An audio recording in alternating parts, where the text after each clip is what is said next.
चलो चलो, जल्दी जल्दी आओ सारे बच्चे। आज हम ऊ की मात्रा से शब्द बनाएंगे। तो ये क्या है? बड़े ऊ की मात्रा, और इससे हम बनाएंगे शब्द। तो देखो, ध, ये है ऊ की मात्रा, ये धू। धू के साथ हम एक अक्षर जोड़ेंगे ऐसे, तो क्या बन गया? धूल। ऐसे ही भ, ऊ की मात्रा, भू, ये एक अक्षर जोड़ देंगे, क्या बन गया?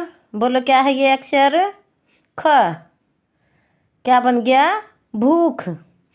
ऐसे ही झ, ऊ की मात्रा, झू, और ये क्या बन गया? ठ, झूठ।